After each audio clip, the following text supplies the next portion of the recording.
பாபிலோனின் சிறைப்பட்ட தேசத்தில் தேவனை மறந்த உலகத்தின் நடுவே தன் தேவனை ஒருபோதும் மறக்காத ஒரு இளைஞன்தான் தானியேல்.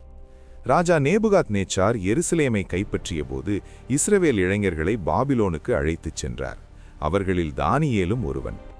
அரசரின் அரண்மனையில் உயர்ந்த உணவு, செல்வம், பதவி அனைத்தும் இருந்தபோதிலும் நான் என் தேவனை துறக்க மாட்டேன் என்று தானியேல் தன் இதயத்தில் உறுதி செய்தான்.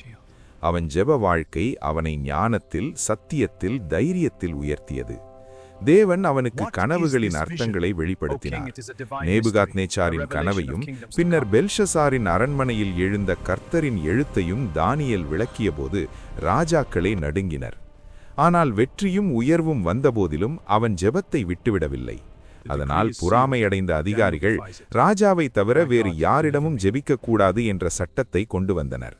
அதை அறிந்தும் தானியேல் தன் ஜன்னல்களை திறந்து தினமும் 3 வேளை தேவனை ஜெபித்தான். அதன் விளைவாக அவன் சிங்கக்குழியிலே வீசப்பட்டான்.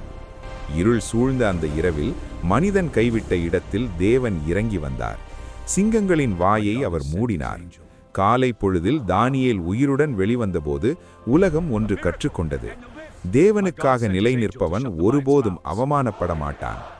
தானியேலின் வாழ்க்கை இன்று நமக்கு சொல்லும் செய்தி இது. சூழ்நிலை மாறலாம், அரசர்கள் மாறலாம், ஆனால் தேவனுக்கு உண்மையாய் நிற்பவன் தலைமுறைகளுக்கே சாட்சியாக நிற்பான். ஆமேன். கர்த்தாவே, தானியேலைப் போல எல்லா சூழ்நிலைகளிலும் உம்மை விடாமல் பிடித்துக்கொள்ளும் விசுவாசமான இதயத்தை எங்களுக்கு கொடுங்கள். பயம், அழுத்தம், எதிர்ப்பு வந்தாலும் ஜெபத்தை விடாத கிருபையை அருளுங்கள். எங்கள் வாழ்க்கையிலும் உமது மகிமை வெளிப்பட உதவி செய்யுங்கள். இயேசுவின் நாமத்தில் ஜெபிக்கிறோம். ஆமேன்.